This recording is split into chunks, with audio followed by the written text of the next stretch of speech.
Hello and welcome to Off Chain. My name is Jimmy Song, and I will be your host for this evening. We got a lot of stuff to cover. I apologize for sort of not having a show last week. I was in Santa Monica attending BlockCon. I also did my seminar, Programming Blockchain. Had a lot of really good students there.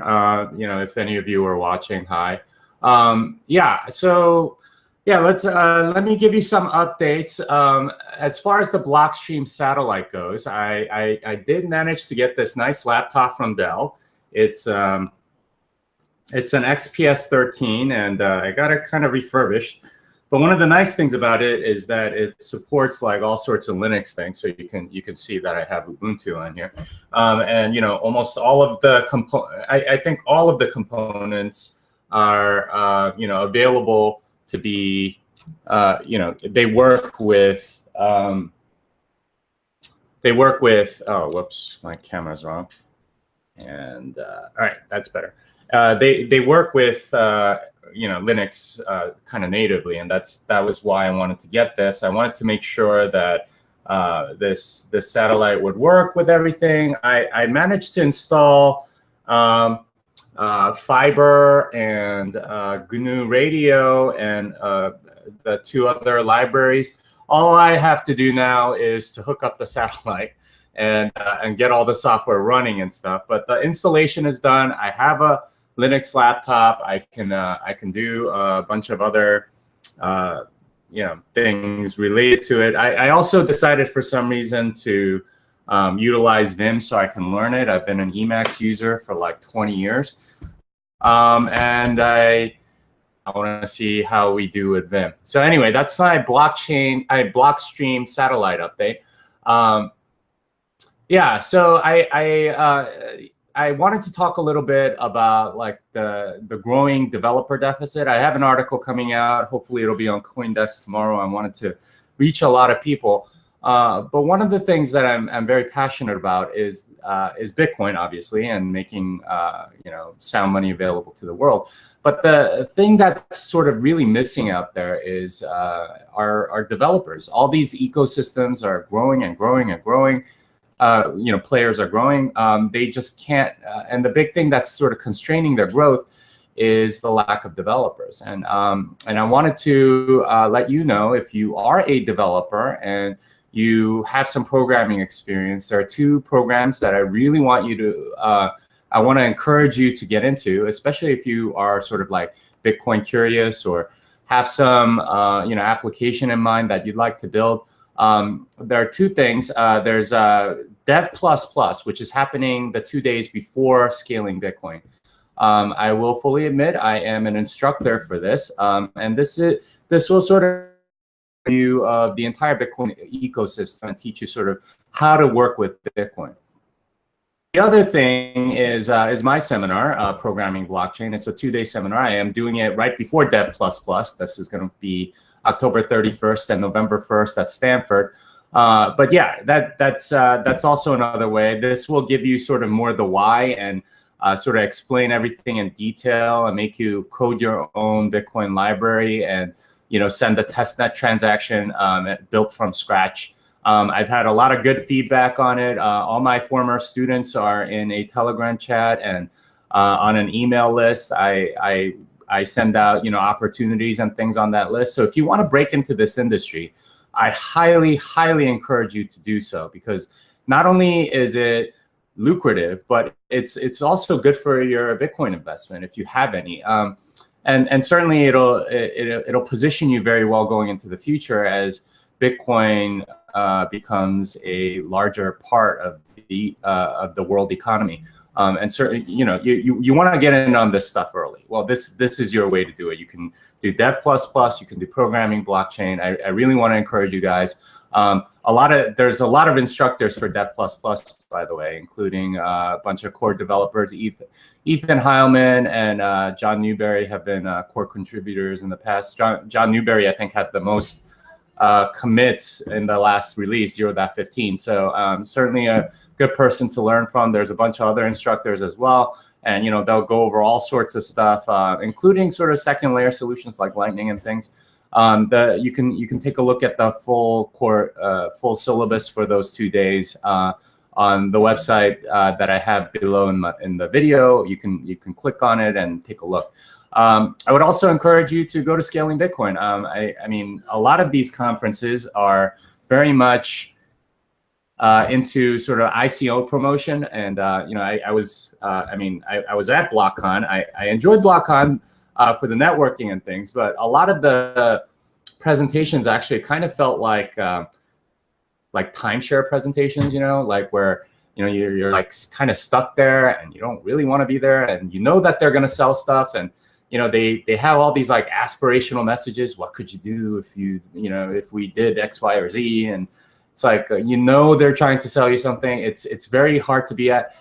Scaling Bitcoin is going to be very different. It's going to be sort of technical papers about Bitcoin, people presenting about sort of scaling solutions, right? This is why it's called Scaling Bitcoin. It's going to be very different than sort of a lot of the other conferences that you might, let's face it, it's like more like altcoin and ICO conferences.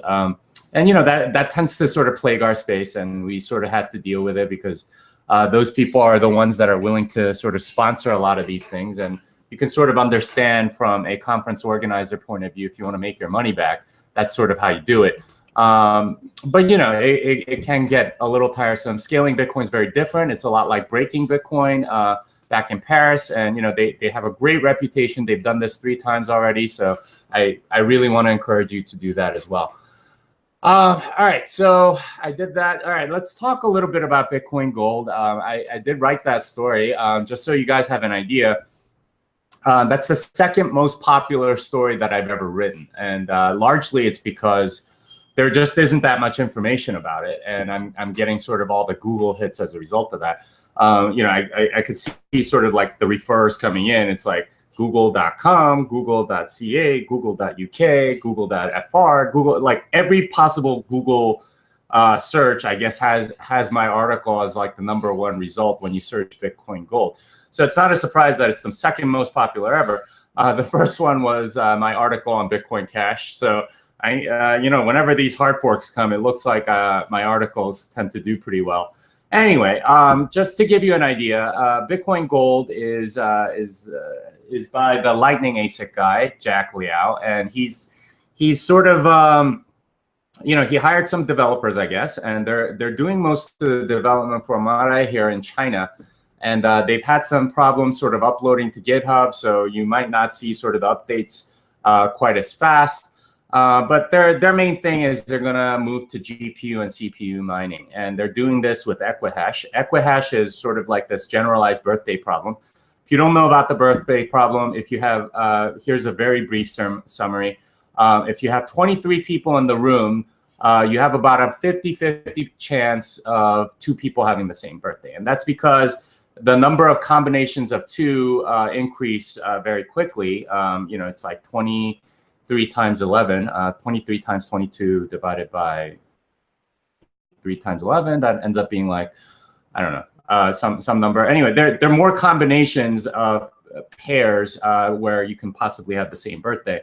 And that grows and grows and grows. So by the time you get to like 46 people, and you're almost certain to have 2 people with the same birthday, which is sort of an unintuitive result. And a lot of people have trouble grasping that. But anyway, that's sort of the basis for Equihash, and a single hash needs to sort of collide, if you will, on some parameter. So it tends to be fairly slow. So a CPU can calculate maybe like 8 to 10 hashes per second, versus like Bitcoin SHA-256. Even a CPU gets like many thousands, sometimes millions of hashes per second, which is a lot better. But one of the things about a generalized birthday problem is that you need a lot of RAM, and having a lot of RAM or requiring a lot of RAM kind of makes it ASIC resistant. I won't say ASIC proof, but ASIC resistant, because RAM costs a lot of money, and you need and the more RAM you have, the better it's going to be for calculating this sort of thing. So what you end up having is sort of like there is specialized equipment for Equihash, not in the least, because Zcash uses Equihash and Zcash is very profitable. So what you end up having is Equihash that's used for Zcash, and there is specialized equipment, but it's only like 100 times more efficient than a CPU. So it'll do like 1,000 to like 3,000 hashes per second, as opposed to a CPU, which does like 8 to 10. And GPUs can do something like 80 to 100, something like that. So it's like it's only like 2 orders of magnitude better, and that doesn't give it sort of nearly the efficiency that you would get out of ASICs that you have in Bitcoin. So, for example, you know, an Antminer S9 does like 11 terahertz hashes per second.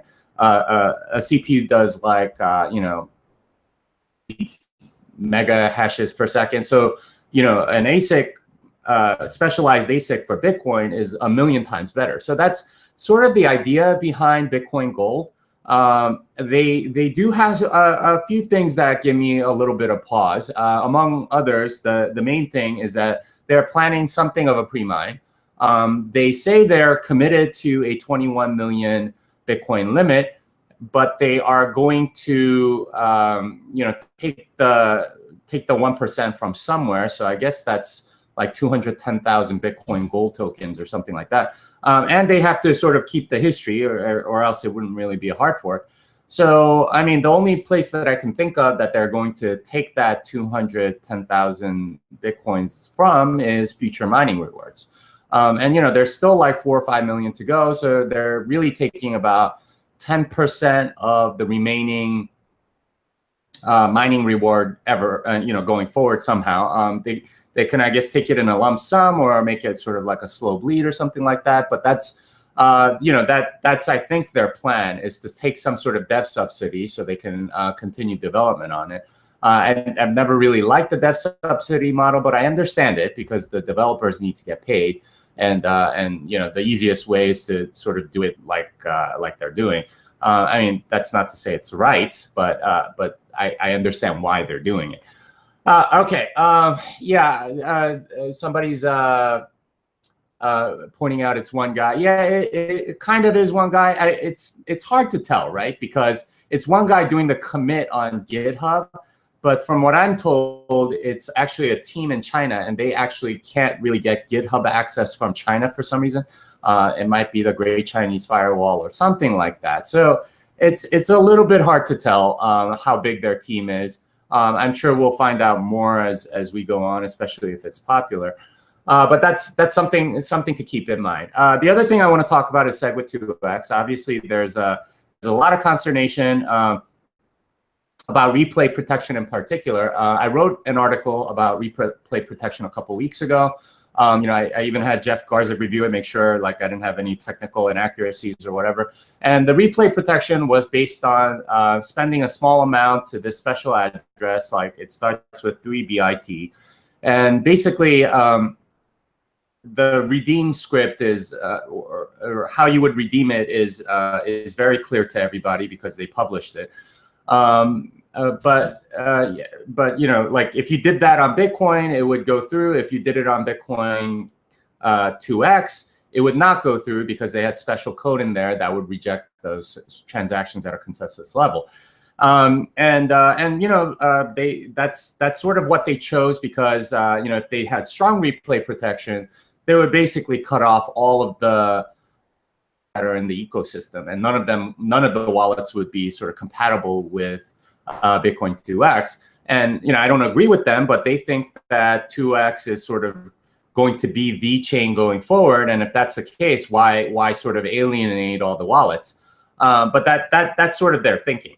And this is why they're not doing strong replay protection. But anyway, they came up with this way. I thought it was clever because basically it makes it so that every wallet can spend a small amount to that address, and you know, they don't have to like make any special stuff, except for certain wallets like Mycelium. I think they don't have the option to spend to multiple addresses in the same transaction.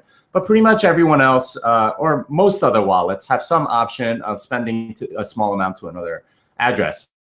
And that was the idea. If you can spend a small amount to another address, then you would do it. Of course, that causes sort of problems on Bitcoin Core because you're bloating the blockchain with all these unnecessary UTXOs and stuff like that, which has a negative. But that said, a few days later, David Harding found this this flaw after a challenge from Peter Todd, who said, "Hey, there's a flaw in it. Can anyone find it?"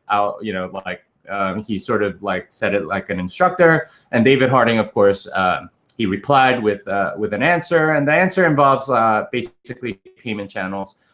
If doesn't know about the payment channel, and the settlement transaction spends a little bit to that address on Bitcoin 2x, then it's it can sort of get invalidated on 2x. So as a result of that flaw that David Harding published, Jeff Garzik decided to revert that opt-in replay protection, and now they have a new pull request on the SegWit2x repo, BTC1 as it's called, to have another opt-in replay protection scheme based on op return.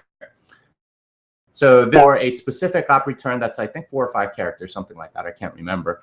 But it's it basically, if you have a transaction with an op return with this particular string, then 2x will just sort of ignore that transaction. It's an invalid transaction on 2x if you have an op return string that's very particular. I think it's like 2x no-go or something like that. So something that's kind of obvious what it is. Again, this is going to be that essentially amounts to every having to upgrade, because most wallets don't have op return functionality. You can't just sort of add that in. So this is going to cause some strife, and some a lot of wallets are just going to have to bite the bullet and like sort of have a checkbox or something that says add replay protection to this transaction. I am working on an article. I haven't really found a good way to explain it on sort of natural replay protection. And that involves sort of taking a UTXO that's only on one chain and sort of mixing it with yours. And I believe this to be the solution that will eventually emerge out of the 2x hard fork, is that somebody's going to have a faucet and that's based on a UTXO that's existing only on one chain, and just sort of most likely core, and just give away like a few Satoshis to each person. And what you would do is spend from that UTXO as a way to naturally protect yourself against replay attack, replay attack, and that is your core transactions won't automatically happen on the 2x side of the fork. And somebody may do the other side as well. I will say though that unlike Ethereum, which is sort of account based, replay isn't a problem on Bitcoin, because once you spend the UTXO on both sides and it's got different hashes, you're sort of good. And once you have a single UTXO that exists on one chain and not the other, you can sort of mix all your other coins. Of course, that reduces privacy and has all sorts of other things, and I don't know. It has a multitude of problems, but this is again sort of like the socialized cost of a hard fork that I should probably update my talk that I did at Breaking Bitcoin and sort of talk about that more later, maybe even on this show. Anyway, there's a lot of other things I wanted to talk about, but let's get to some of these questions that I got on my Twitter feed. I sort of roughly ordered them by number of likes and stuff like that. So Alex Crawl asks, optimal block size range and why? I'm paraphrasing his question, obviously. And I'm going to just say I don't know. I don't know what the optimal block size range is. The fee can't be zero, and I wrote this a while back.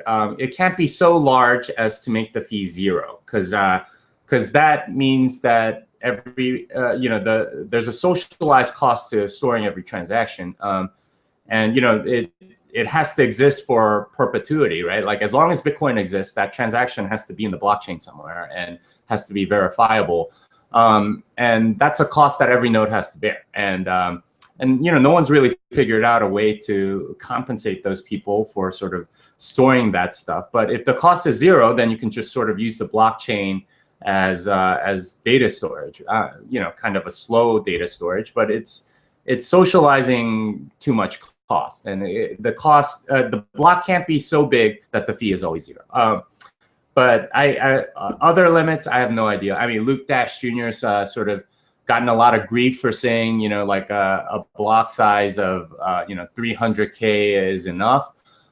He might or might not be right. We don't really have enough data, and we don't know enough about this. It's a very new field, right? Like having to sort of have everyone sort of take of all of the different transactions, like storing the entire blockchain, and like the bandwidth requirements, and like sort of the CPU requirements for validating all that stuff.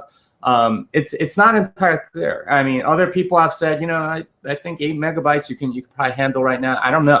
Nobody really knows. That's sort of the point, which is why we need a lot more research, a lot more people to think about this stuff, and a lot more this stuff, frankly.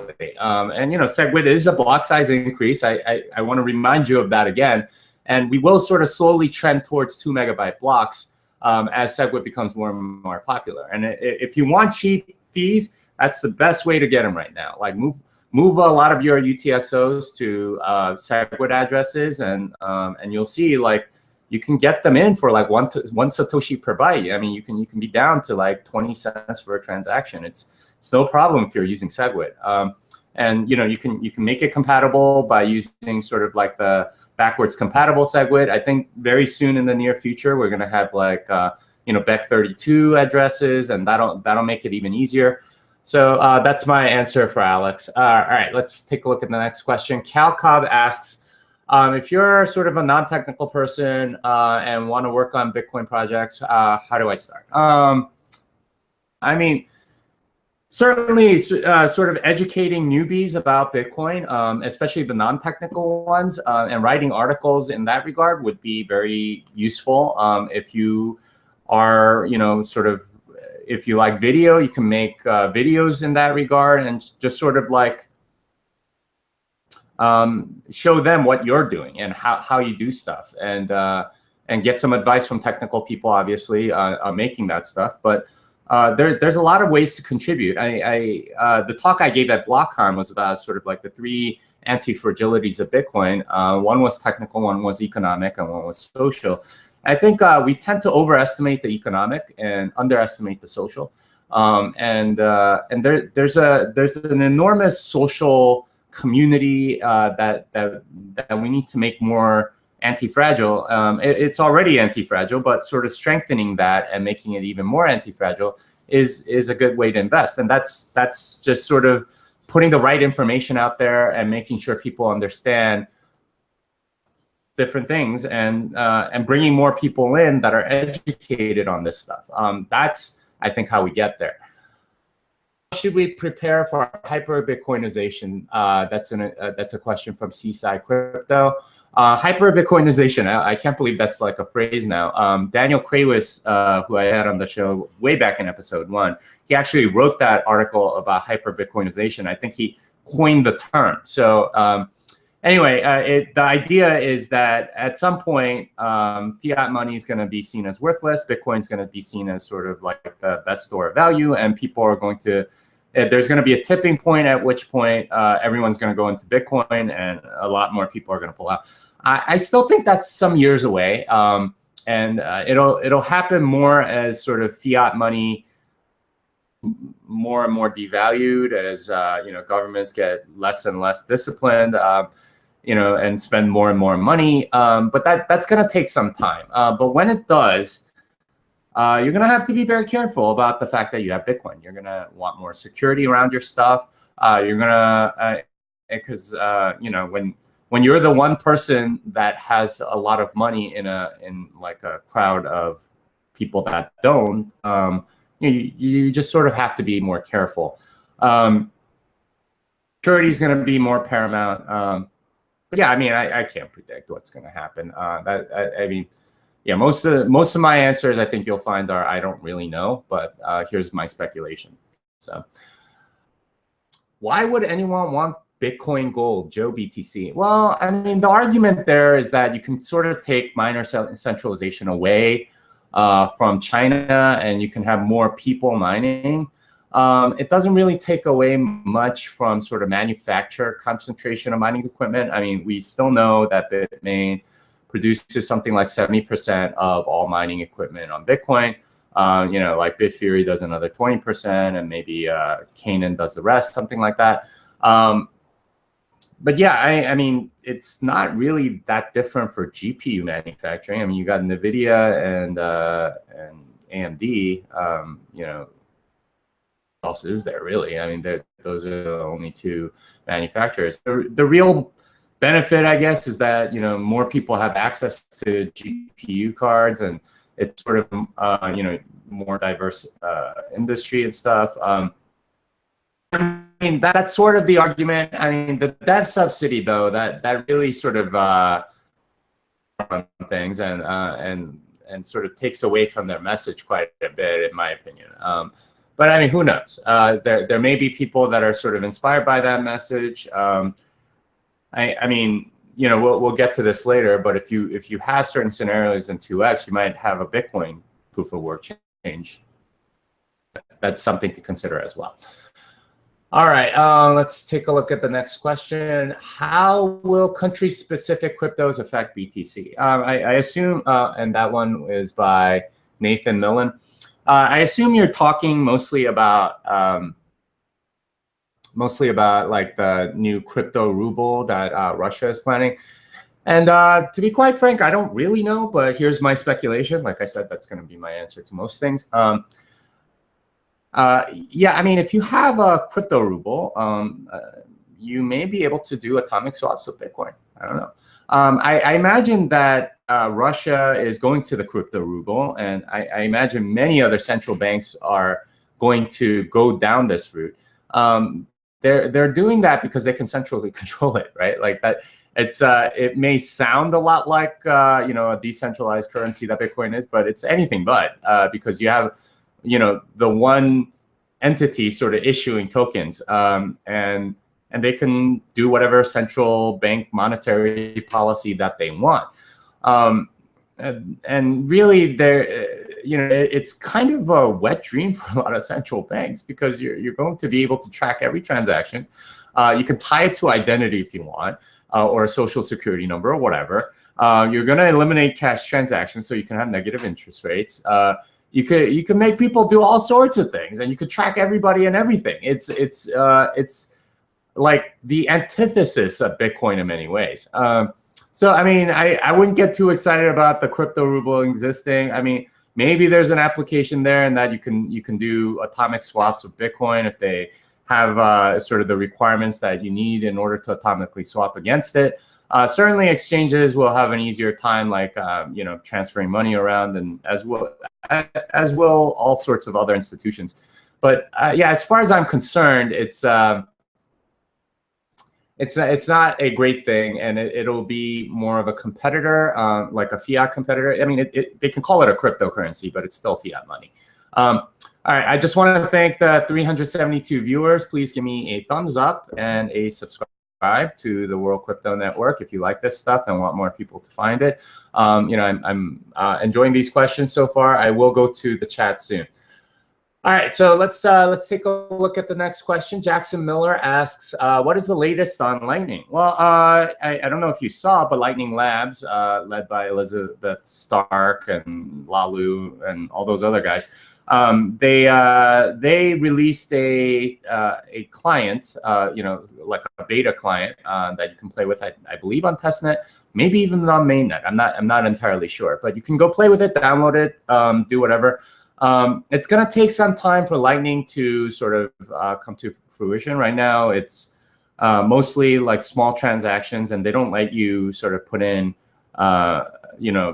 payment channels that are bigger than a certain amount of Bitcoin to emphasize the fact that it's sort of beta software. And it's going to take some time. It'll require a lot of wallets to upgrade in order to support Lightning, but you will get much cheaper, faster transactions. I'm still not entirely convinced that medium of exchange is like that great a use case for Bitcoin. I think store of value is where it's at.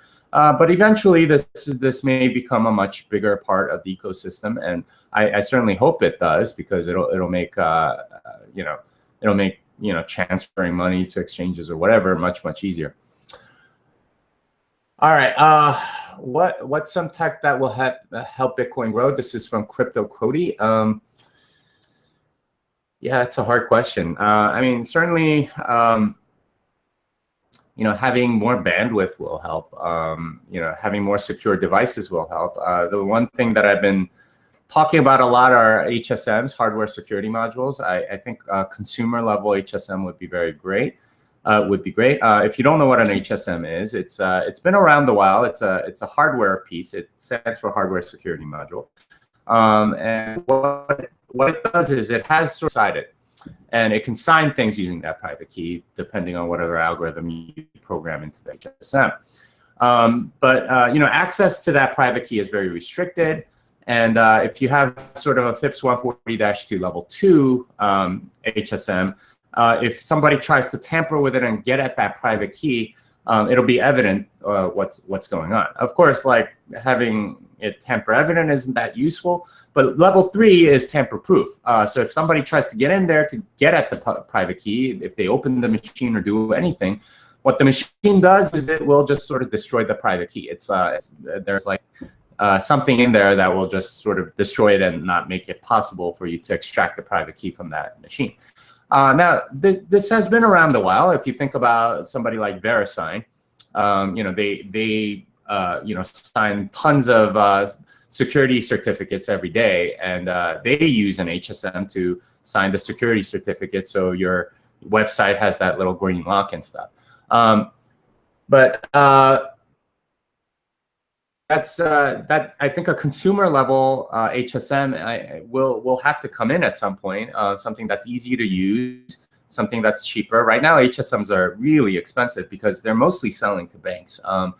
Some of them are like ridiculously priced. It's like $50,000 just for the software inside it per year, and then the hardware is another like $10,000 or something like that. It's insane. But once you sort of bring it down to the consumer level, I think you can maybe put it on phones or something like that and make it impossible for people to go in and get it. And you'd be loading from your like cold storage or something like that, and like might not make it compromisable. I mean that's sort of the tech that we're looking at in the next 10 years or something.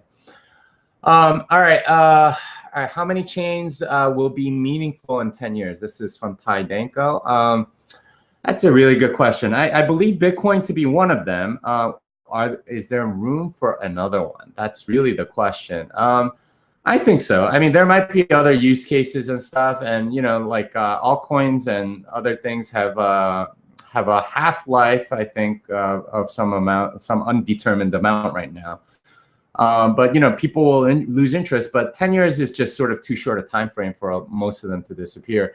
I don't know if the natural sort of asymptotic point is like a single coin. I don't know. I honestly don't know what that is, especially with like sort of side chains and stuff coming up.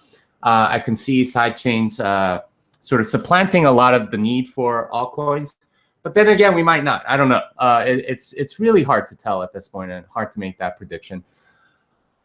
Go to this live chat questions.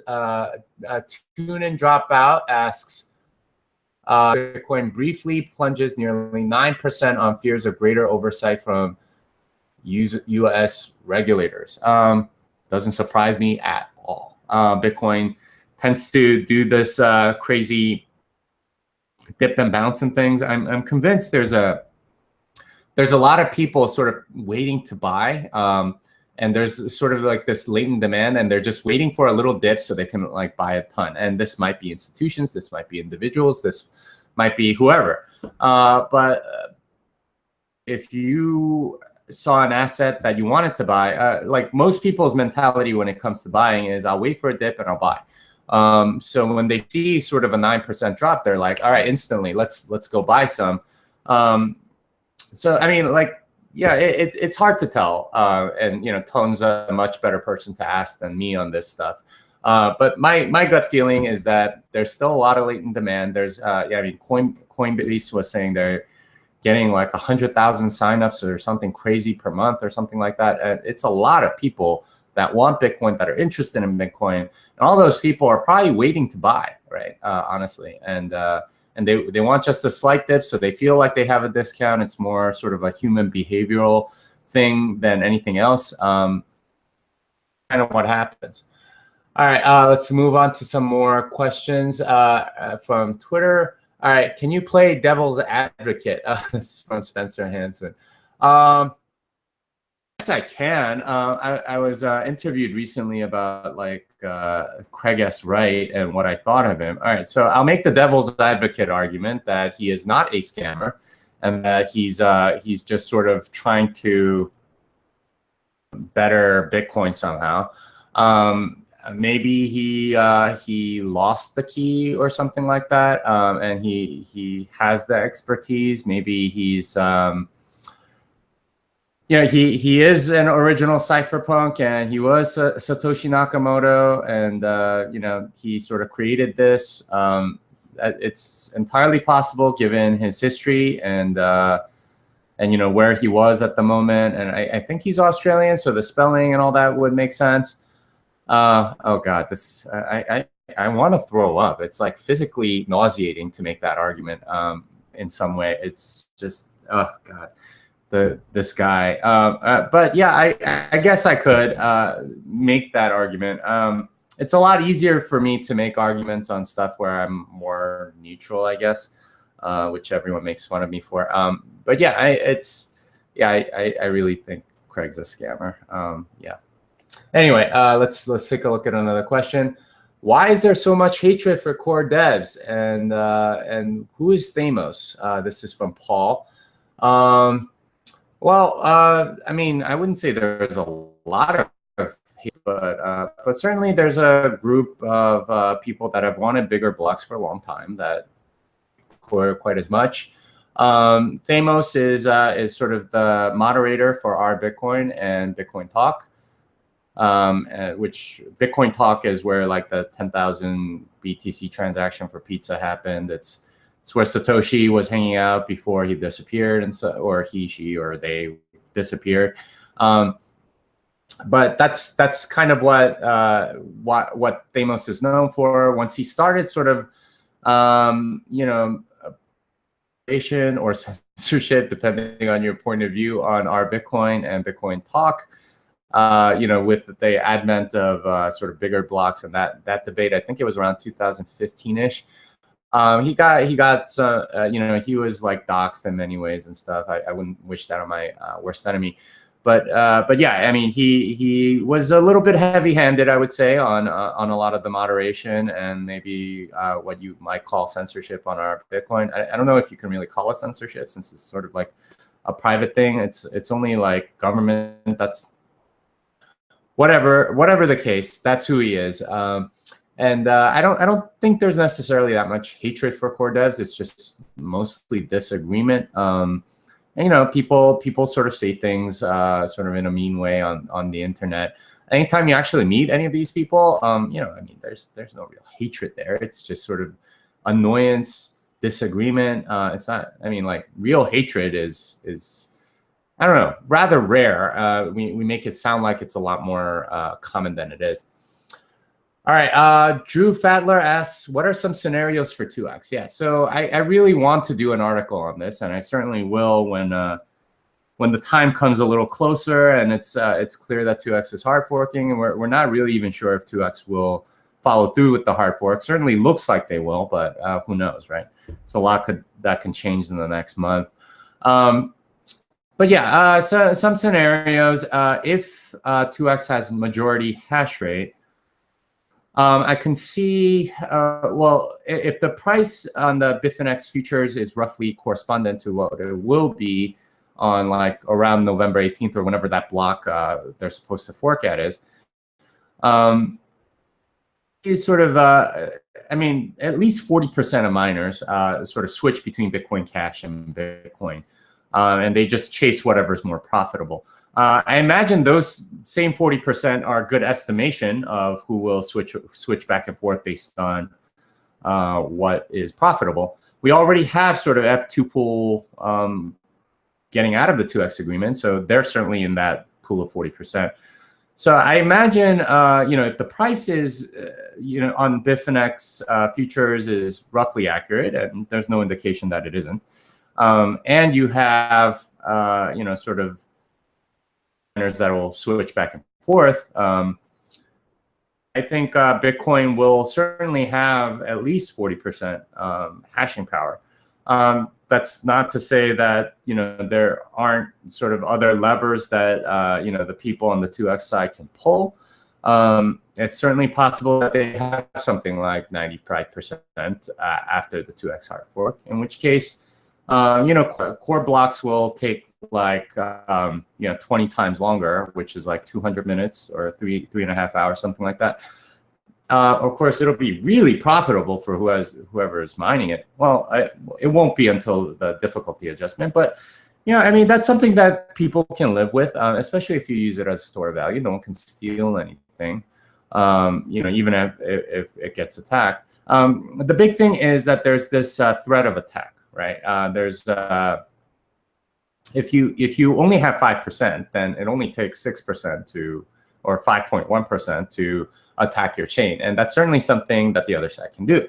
The thing about sort of any sort of attack, it's an open declaration of war. And sort of from a social standpoint, that's kind of suicide for your social reputation. Like no one's going to trust you anymore.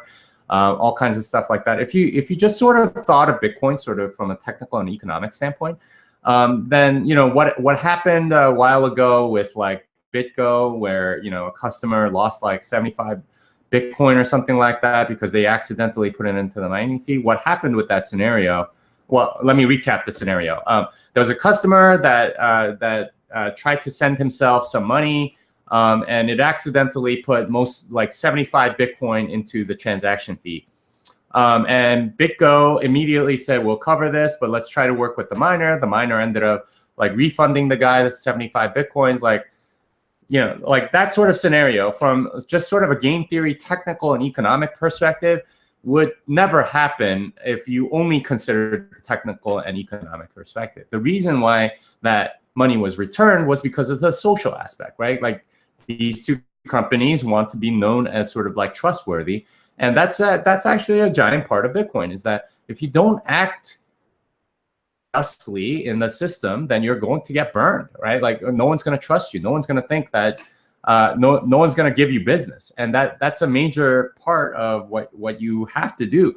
If you're sort of, and getting back to sort of the 2x scenario where, you have sort of the majority attacking the minority, I mean, that's a really giant step to take. And that will isolate you. That will give more sympathy to the minority. That'll probably push a lot of miners saying, hey, you know what? I didn't sign up for this. I did not sign up for anyone attacking. I'm going to go mine the other chain instead. Like it has so many consequences that I don't think it's really a feasible or a realistic scenario of the word. And the only way I can think of that happening is if it was perceived that Core was attacking 2x first in some way, and then that would be sort of a reaction or a justification to do that. But I mean, just from a normal perspective, like any sort of attack, any sort of attack is going to be perceived as like a very negative action, and it will reflect very badly. So in order to do anything like that, it'll have to be anonymous. And if it's anonymous, everyone's going to sort of assume it's the biggest player. And they will have like this very bad reputation. So, you know, I think the biggest player on the 2x side right now is going to be Bitmain, right? And everyone's going to assume it's Bitmain, even if it's not Bitmain. So, you know, Bitmain in a way is sort of incentivized to make sure no one's attacking. So the minute someone starts attacking, they'll be like, knock it off, because we're going to be the ones that are blamed for this. So from a game theory perspective, I really can't see sort of like an attack on the minority chain as really that viable. It could happen, obviously, but it'll cause way too much sympathy, and I really I don't think that's like a realistic scenario. I mean, some other things that can happen, you know, just like some of them are frankly a little boring. You know, like most of the miners just stay with you know, Bitcoin Core, and in which case, you know, everything just proceeds as normal. 2x becomes sort of like an altcoin that very few people use or something like that. You know, another scenario, I guess, is where 2x just sort of doesn't happen at all. In which case, you know, just you know, Bitcoin moves on with SegWit and etc. You know, I think most of the interesting scenarios assume sort of like a, you know, rough split in hashing power. And, you know, at that point, it's just sort of like, well, what does 2x actually bring you? A lot of like, I don't know. There's certainly a lot of dumping of Bitfinex, and you know, I think we can expect some of that to continue at least. You know, other than Roger Ver, I haven't really heard of many people willing to sort of risk their Bitcoin Core coins post November 1st to get 2x coins. I mean, like, if you're gonna do that, like, wouldn't you go to Bitcoin Cash instead? I'm you know, like, just sort of logically speaking, it doesn't seem that viable, though. I don't know. Who knows? All right, so let me go back to the chat and let's see if there are any questions. If you, well, oh gosh, this chat is like super long. But I'm gonna go from the beginning. Let's take a look. I think SegWit 2x will actually pull it off.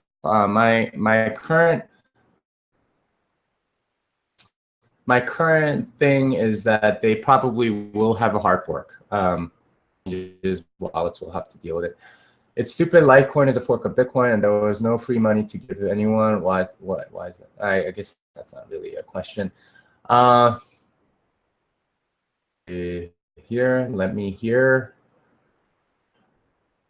Running 2x software, hiding as core nodes. Well, so I believe 2x merged in something that like doesn't automatically disconnect the peer, or like sort of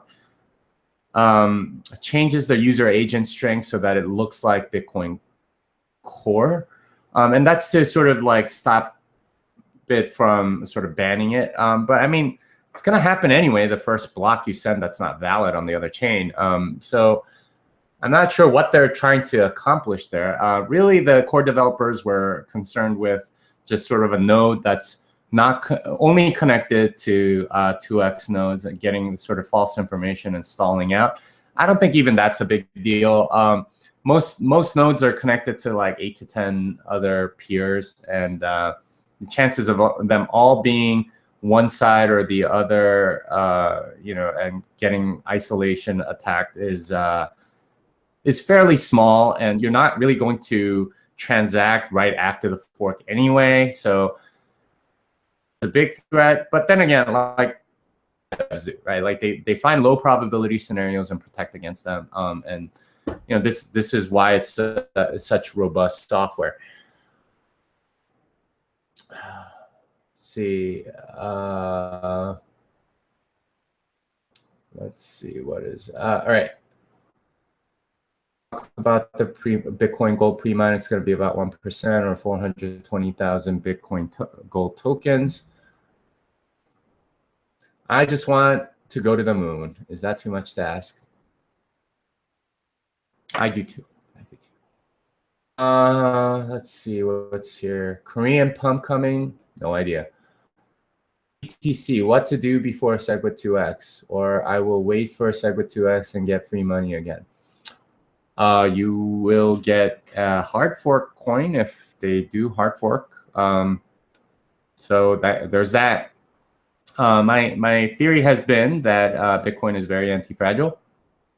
And if we survive a hard fork without replay protection, then that will cause the price to go up even higher, because the ecosystem will have sort of built-in immunity to that, and the next hard fork without replay protection will just sort of be brushed aside because everyone will have prepared for it. So in that way, I think 2x would be great for Bitcoin if it didn't have replay protection. I want to immunize against this now rather than 2 years from now.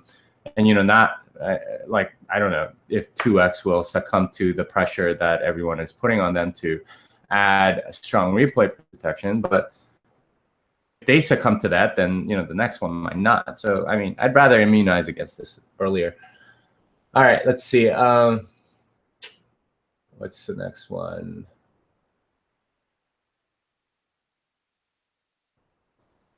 What are these questions? Not too many questions here. Could you explain the GigaBlock project and what testnet it was ran on? Yeah, so basically Bitcoin Unlimited. Peter Risen, I think, is the main guy. He's actually going to present the scaling Bitcoin on the gigabyte block. But basically, they wanted to see how it would go with a 1 gigabyte block and see if it propagated fast enough, if it confirmed fast enough, and all this other stuff. And they're going to present the paper. I look forward to hearing about it. I don't know how it went, or I don't know which testnet it ran on. I presume it's not Bitcoin's testnet because it doesn't allow greater than, I think the max block size you can get with like pathological transactions is 4 based on SegWit. So it's probably not Bitcoin testnet. They probably did their own. So who knows? All right. Jimmy, do you trust the BTG devs? No. And generally, you shouldn't really be trusting the devs. You should be auditing your own code or having someone you trust audit the code. And if they've earned your trust, then great. Then you can continue trusting them. But yeah, new devs, I generally don't trust them. No. Let's see. What are your thoughts on Ethereum? I mean, I've had thoughts on Ethereum for years. I wrote articles back in like 2013, 2014. Yeah, I mean, I'm skeptical of the fact that they have like this giant dev subsidy or pre-mine or whatever you want to call it. I think it's at least an order of magnitude more complicated than Bitcoin, and thus has, at least an order of magnitude more attack surface. I think it's centralized because there's really one person kind of making all the decisions.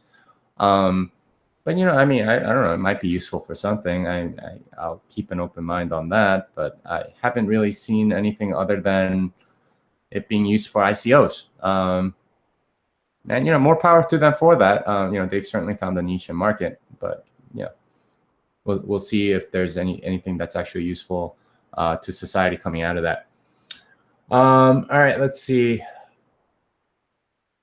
All right, do you agree that many holders are in wallets that are not safe enough and think they're all good going into the hard forks? Why is that?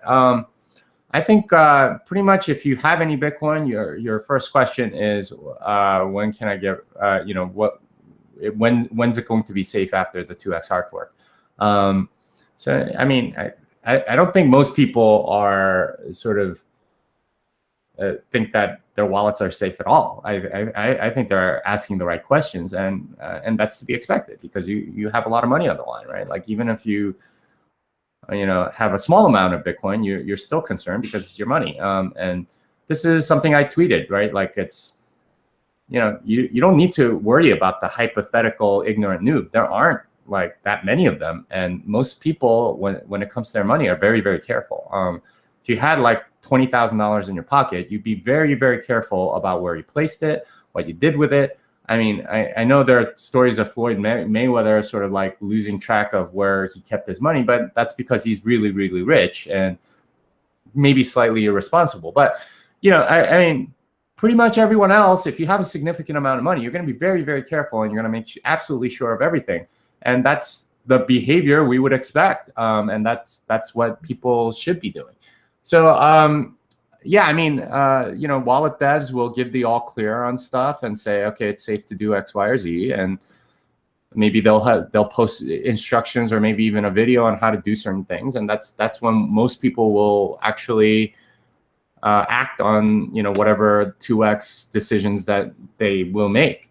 But you know, I by no means do I think like many people are like, oh, I'm all good, whatever.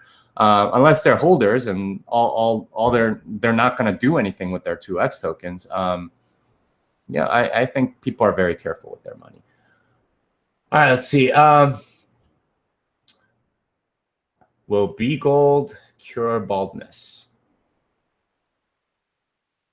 No.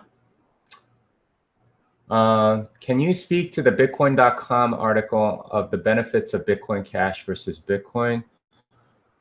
I didn't even read it, honestly. I mean, they're saying Bitcoin Cash is Bitcoin. I mean, I guess to them it is, and it's true for them. I don't think it's true in general. Yeah, I don't think it's worth commenting on. It's more of a political issue, and it's certainly something that about. But at least for me, I don't really care. I really don't care. All right, let's see. Let's see here. Let's keep going. All right. What are your thoughts on Zcash? I think it's really cool tech. I think the math is amazing. I haven't looked too deeply into it, but obviously Zuko is a very good cryptographer, and he knows a lot about zero knowledge proofs and things like that. Is it viable as a currency or store value or medium of exchange or something like that? I think that's yet to be proven. But yeah, I mean, I'll keep watching it. It's one of the 3 altcoins that I pay attention to. Monero and Decred are the others. So we'll see. Let's see. Hardware wallets are an HSM. They're not, because you can still extract it from the key from the hardware, and it's not evident that you know, it's been tampered with. And you know, like FIPS 140-2 is actually a thing. Like there's an entity that certifies something to be FIPS level 2 or level 3 or whatever. So that's not true. Let's see. Does that mean you are locked out forever if your keys are destroyed? I guess this is in regards to HSMs. No, what you do is you back up your key in the safe, and you load it onto another HSM, and you're good again. That's the idea. Let's see. When Lightning activated, all fees going to be at 1 penny, and in the future, less Bitcoin will be created. Question: how many miners will be paid? They will shut down computer if money is not there. No, I mean, miners are still going to be paid. You still have to settle transactions on the Bitcoin blockchain, and those transactions absolutely have to go through. So, you know, they'll get paid, and they'll probably get paid even more than now, depending on usage. But yeah, I mean, I don't think that's anything to worry about. They won't know. Hey Jimmy, does my Bitcoin need to be in a SegWit wallet in order to receive SegWit 2x coins? Yes, it does. So Trezor, for example, has you know, I think they're calling all old stuff like legacy, and you know, if you go to like Trezor.io and then search your Trezor and all that stuff, it only does SegWit 2x. I mean, not SegWit, it's 2x, but SegWit transactions, and that's sort of the default now. I imagine they'll be moving to Bec32 whenever it gets more popular. Let's see. Craig Wright is Satoshi. No, he's not. Those interested that are new to BTC are going to Google Bitcoin, and Bitcoin.com will come up. How will that affect the real Bitcoin? I mean, again, if you're making an investment decision, you're not going to just like look at one website and be done with it. You're hopefully going to look at a few things. And, you know, when they talk about Bitcoin to their friends or whatever, the first thing that people that actually know about Bitcoin will explain to them is, okay, there are two Bitcoins. There's Bitcoin 2x and, you know, Bitcoin Core.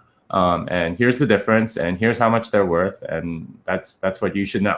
That's like the first thing anyone's going to tell them. So I don't think like, you know, a single Google link is going to matter all that much. I mean, yeah, Bitcoin.com will come up, but you know, again, Google search algorithms are pretty smart, and the more people don't link to that, then, you know, the more people will go elsewhere, right? Like it'll come up, but I mean, there's always sort of been misinformation or like contradicting information about Bitcoin, if you will.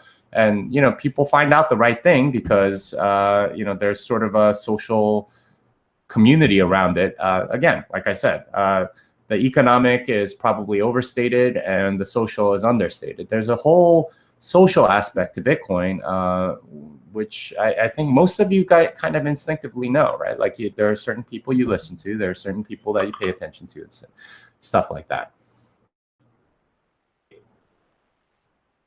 Who is messaging me? All right, let me see here.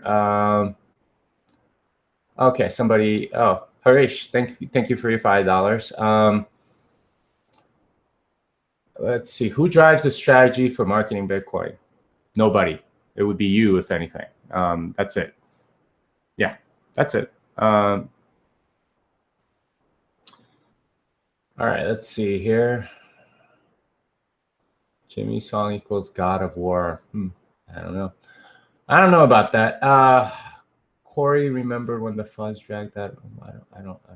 That's not really a question. All right, so Agatha is asking about her 50 Bitcoins that she spent as a fee. I actually kind of remember somebody doing that earlier this year, and the Bitcoin miner was actually looking for them. If you can sign a message and send it to them, I think you can just get it back. Yeah, I'll look for that post, Agartha. Just wait, and I'll help you out. Just you're chatting me on Slack and stuff. So yeah, don't worry too much. I will help you out after the show. Okay. All right. Question: aren't altcoins effectively just test nets for Bitcoin? I mean, a real test net has no value. So I don't know. I mean, did they try out different features before Bitcoin? Sure. I mean, Litecoin's on that before. I guess in that sense, that's true. All right. Question: does Lightning change Bitcoin towards proof of stake? No, I don't see it that way. I mean, not really. I guess you're kind of staking coins if you're sort of like a middle node that's routing stuff, but I don't know. I don't expect there to be too many of those nodes eventually in the future. All right, Harish Prabhala asks, which wallet is safe and early to be able to sell Bitcoin 2x? I mean, if you want to be on there as quickly as possible, find an exchange that's going to that's announced support for 2x. So Bitfinex is one, and just leave your coins there. Yeah, obviously you take on some fiduciary risk or custody risk because they possess your Bitcoins. But I mean, that sort of worked out last time. But yeah, I mean, there are other exchanges that will announce the same thing. That's another way to do it. But yeah, I mean, we'll know a lot closer to November 18th, which wallets are going to support things and which wallets will not. So I'd wait until more announcements are made. All right, let's see here. 50 BTC, that is a lot of money. Yes, it is. All right. All right. So yeah, one thing I think I forgot to mention about Bitcoin Gold is that they're actually freezing the block from about a week from now, October 25th. And then they're going to build on it in November. So what you're going to do, what you're going to see is sort of like blocks that are no blocks found on the Bitcoin Gold chain for like a week or so. And then they'll start building on it later. At least that's the plan, or that's what they're telling me. And I think they're supposed to have a test net pretty soon. So I don't know. We'll see. All right. Question: can you talk about the pros and cons of Decred? I mean, I just find their project interesting. Their developers are top notch. Yeah, I mean, you can go look up their proof of stake, proof of work system, and their voting or whatever. It's all on their website. How do you regard Grind/Mimblewimble? I think it's an amazing project. I'd love to see more come out of it, and I'd like to see a functional thing. The entire idea of cut-throughs and not needing a blockchain and just keeping essentially a UTXO set around all the time, and that's very appealing to me. And certainly the confidential aspect of being able to transfer money and you have no idea how much it is, that's really good. That's really cool, and I want to see more of that. But yeah, I would say those are the big things. So anyway, I think all right, I have a BTC paper wallet that still has Bcash. Will I lose 2x or Bcash if it's still on the wallet? No, you won't lose anything. Much like Cassatius coins, you're just going to keep the value on the paper wallet, and I don't know, unless you have a particular reason to want to get rid of your 2x coins or your Bcash coins or whatever, I would just keep it on the paper wallet, and that's totally fine. Nice thing about Cassatius coins is that they're worth more than nominal value because of Bitcoin Cash, and it'll happen for Bitcoin Gold and Bitcoin 2x and probably like many other forks coming. I know this is the year of the ICO. I predict next year will be the year of the hard fork. Anyway, all right. Oh gosh, there's a couple more questions. All right, these are my last two questions. Please stop asking questions. What do you mean they're gonna freeze Bitcoin Gold chain and build on it? Do you mean pre-mine? Well, there is definitely going to be a pre-mine, but basically they want to freeze on October 25th, so people sort of have an idea of how much Bitcoin Gold that they have, because the distribution happens on that block. Basically, it's sort of, think of it as an airdrop, but not really an airdrop. And they'll build on top of that. You can sort of like hard fork off of any block you want. And they're just choosing a block from October 25th, so they have something to work with. They could probably work out some kinks and testing and stuff like that during that week before they actually release the client and stuff. But yeah, that's sort of the idea. I mean, maybe they fast forward like some number of blocks so they can take a pre-mine or something like that, or take their dev subsidy that way. I don't know. But that's one other way that they can do it. And then the other question was, can you refer me to a good read regarding the basics? Yeah, Jameson Lopp holds Bitcoin Resources webpage. Lopp.net has Bitcoin Resources, and that has like links to everything, like everything you can think of, and it has tons of them, and you can spend all day there and learn all about Bitcoin that way. But anyway, it was. I hope you guys enjoyed this. I've been on for more than an hour, so I'm gonna have to go and take care of some of the other stuff in my life. Gosh, there's so many things. But yeah, I want to encourage you guys once again to register if you are a developer or know a developer. Encourage them to attend Dev++ and Programming Blockchain, happening right before Scaling Bitcoin. Great conference, by the way. I'm so looking forward to it. You can sort of watch past videos from Scaling Bitcoin on the Scaling Bitcoin website to get an idea of what sort of stuff is there. All right, I got one more tip, so I have to answer this question. Could you clarify? Did you say that we need to have our BTC and SegWit addresses to get our fork 2x coins? No, you can have your BTC in anything on the normal chain, or on the chain before the 2x hard fork, and you will have coins on both. So if you have it in an address that starts with a 1, that's like a normal Bitcoin address, you will have it in both after the fork. If you have it in a 3 address that's multi-sig, you will have it in both. If it's a 3 address that's a SegWit address, you will have it in both. Doesn't matter. SegWit 2x, remember, also has SegWit. So that's sort of the key difference between that and Bitcoin Cash. Anyway, thank you guys. I want to encourage you to attend Dev++. programming blockchain if you have the time. And yeah, just continue to be vigilant over all this stuff. And yeah, I don't know if this was helpful for you guys, but if you want to see more Q&As like this, please give me a thumbs up and a share and a retweet on Twitter and all this other stuff, and encourage me, right? Like I'm still sort of exploring this show. This is only my 9th show. I'm not sure if guests are the right format or doing more sort of Q&A stuff regarding sort of the latest technical developments makes more sense. But I mean, I'm open to you guys sort of suggesting things, so I would love to hear your feedback. Thank you very much. And this song is